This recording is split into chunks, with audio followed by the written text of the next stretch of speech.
Hey y'all, this is Whitney, and welcome back to another episode of Spastic Chatter. Spastic Chatter is a platform meant to feature those in the cerebral palsy community, and I get together weekly with individuals with CP, like myself, to have an uncensored chat, if you will, about what it's like living with this type of disability. And for this week, I have Regan, and she is a YouTuber with cerebral palsy, and I'm gonna let Regan introduce herself, and then we'll get on to the conversation. So, Well, thank you, Whitney, for having me. What's up, y'all? My name is Regan. I live in small town Texas, 25 years old, and I have spastic diplegia, cerebral palsy. It's great to be here. well, awesome. So, I took a look at your YouTube channel. Do you want to describe to people who've never seen your YouTube channel, like what your YouTube is all about? Well, when I first started my YouTube channel about 6 or 7 years ago, there wasn't really any positivity surrounded by that. So I decided to change the outlook on having disabilities and making sure that you lived life as positively as possible given your situation. So I make weekly videos about living my life as positively as possible. That's awesome. And we go on adventures as much as possible, but with the current situation, it's kind of difficult to do that. Yeah. So. Yeah. So, if you had to choose, what is your favorite?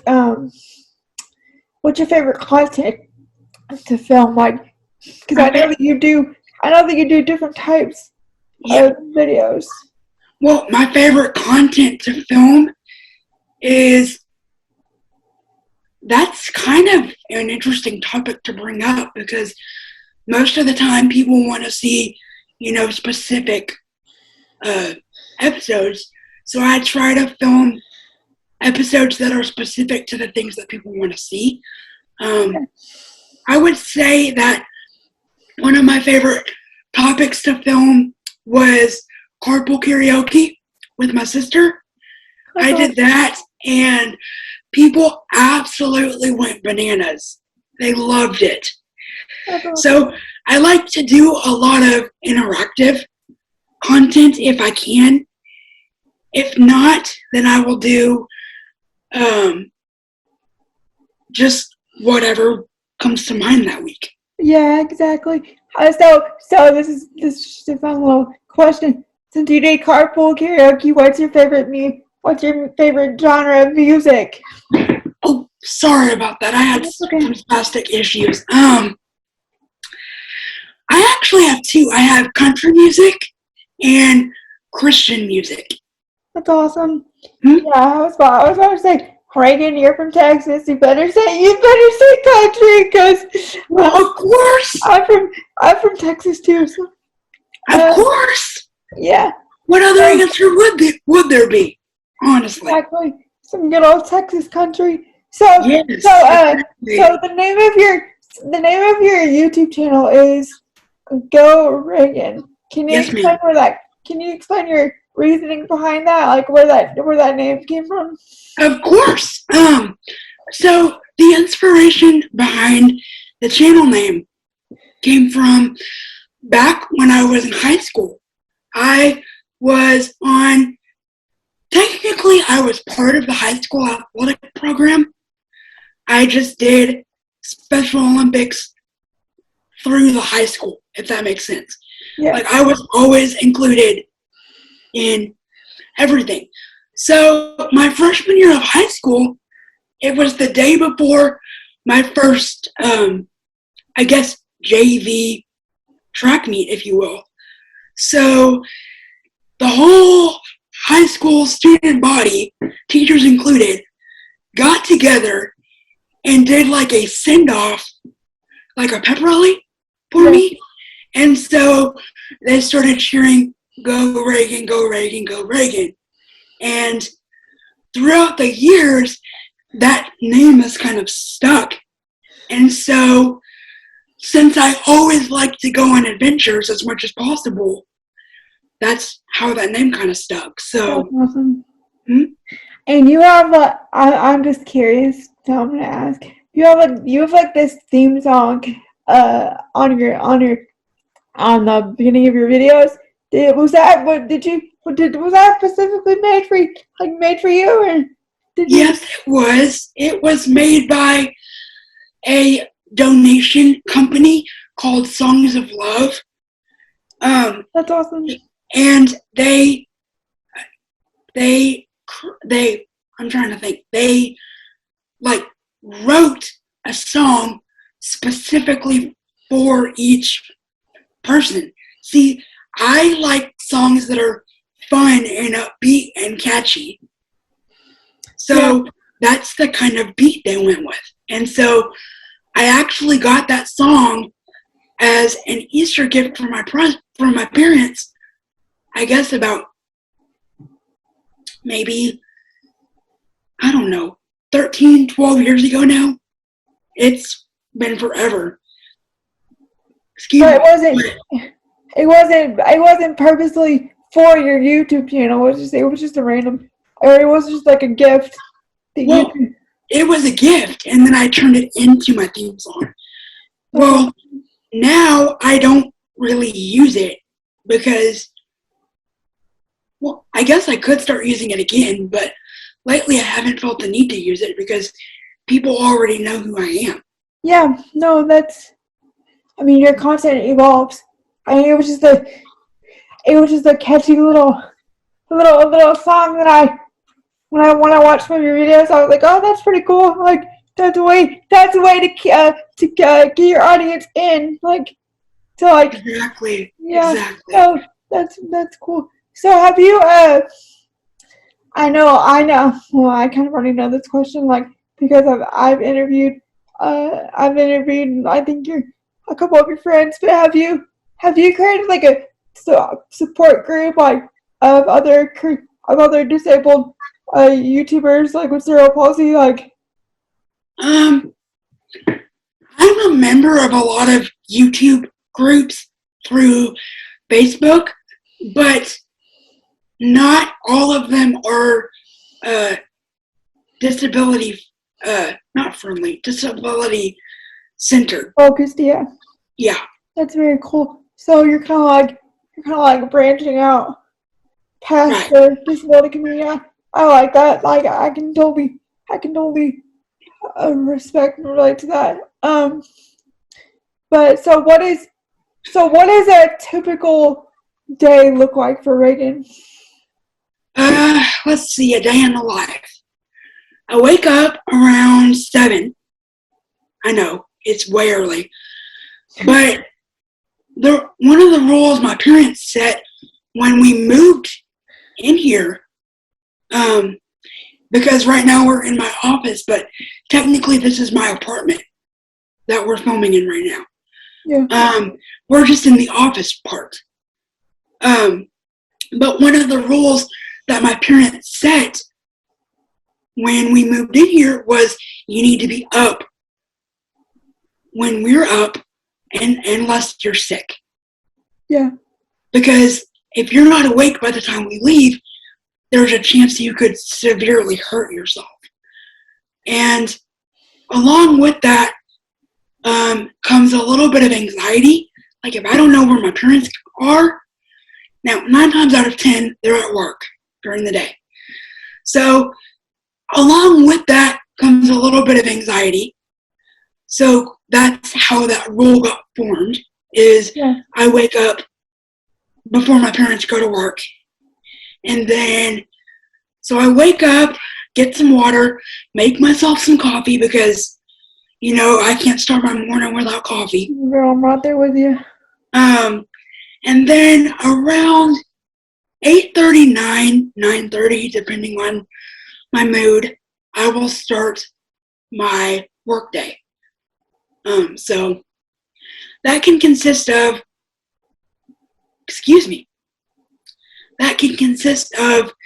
filming, editing,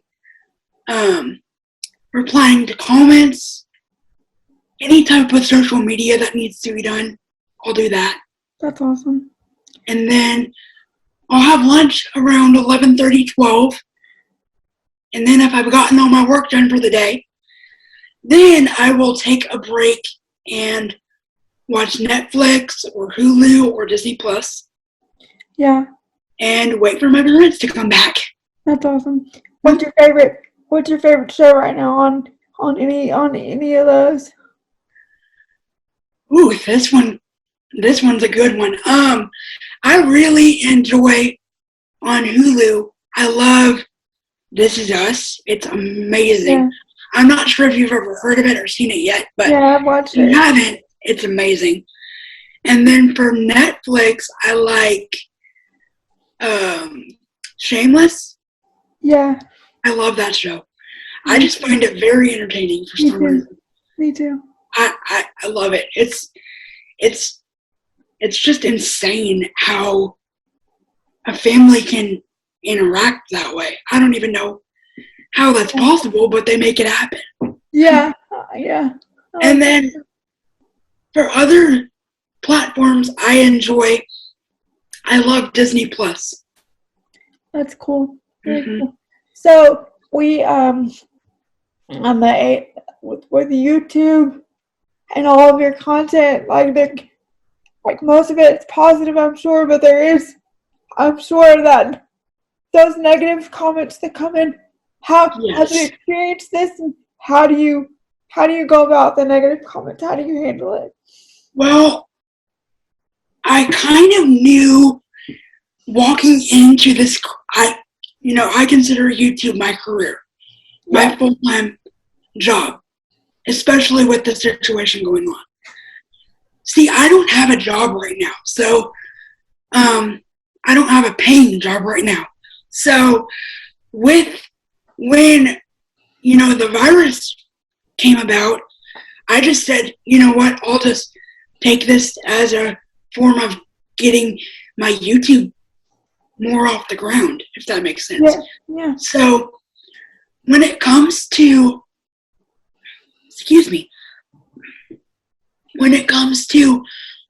dealing with negative comments and negative people, I've always tried to follow my mom's advice and try to kill them with kindness.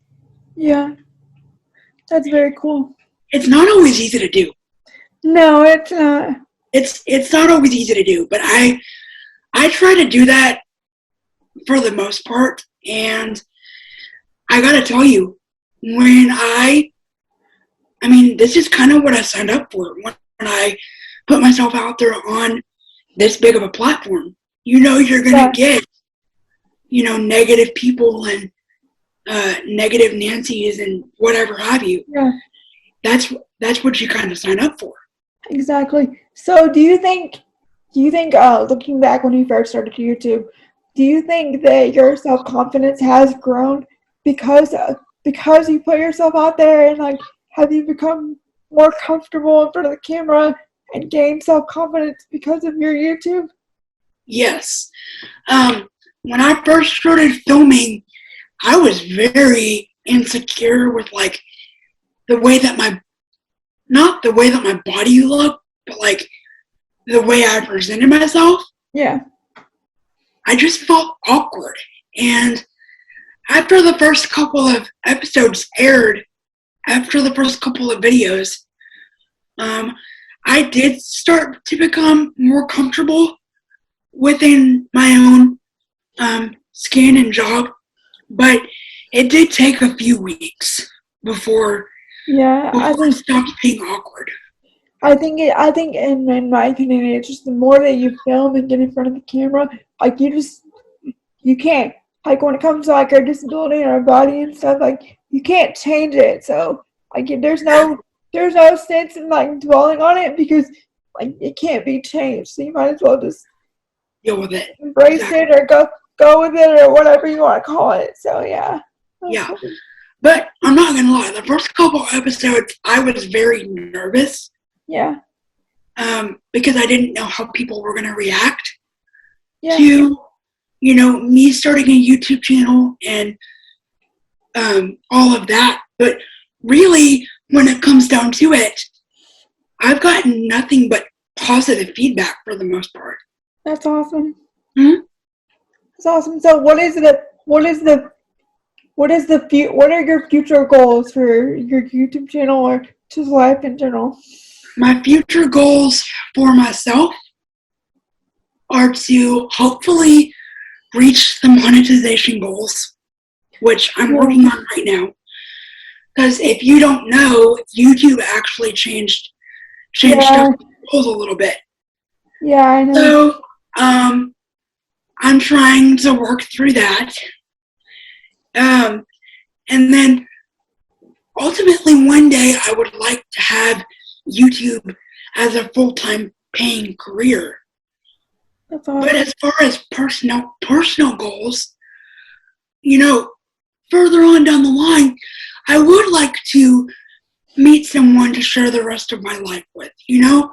Just because we're in a wheelchair doesn't mean we deserve anything less than everybody else. Yep, I agree. So really, those are my goals. I want to provide for myself, and I want to make sure that my independence is high enough to where you don't have to worry about me as much. If that makes sense. Yeah, that makes perfect sense. Anyway. So at the end of every episode at Reagan, I asked my guests if they have any advice for others, like in similar situations. So what advice would you give someone that wants to start their YouTube channel or just advice in general? My advice for any of those wanting to start a YouTube channel but are terrified like I was, just do it. Just do it. The more you do it, the easier it'll become. And if you do have negative feedback, take it from somebody who sometimes gets negative feedback. But if you do get that, then just try to ignore that, or try to, like I said before, kill the commenter with kindness. Because the first couple of times that you do get negative feedback, it does hurt. But your skin will grow thicker over the years. So just prepare yourself. That's some very good advice. And I totally agree with everything you just said. Okay. Thank you, Reagan, for being on an episode of Spastic Chatter. I really Thank you so much with me. No problem. Thank you so much. And for those of you watching, if you want to, I got ahead of myself. Reagan, I forgot to ask, where can people follow you on social media? Well, you can follow me on Twitter at Go Reagan 1120, or you can also follow me on TikTok with the same branding name. And as far as subscribing to my YouTube channel, if that's okay, you can find me at Go Reagan, or type Regan Brown, Regan, in the search bar. I should come up. Yeah, that's how I got you. But I will leave all that in the description so people can check you out. Okay. Now, thank you, Regan, for being on Spastic Chatter. And if you're watching this and you want to be on an episode, comment wherever you see this video, and we'll get you on an episode. But thanks again, Regan, and check back next week for another episode of Spastic Chatter. Well, thank you so much for inviting me. I had a great time. No problem. Thanks. Bye. Bye.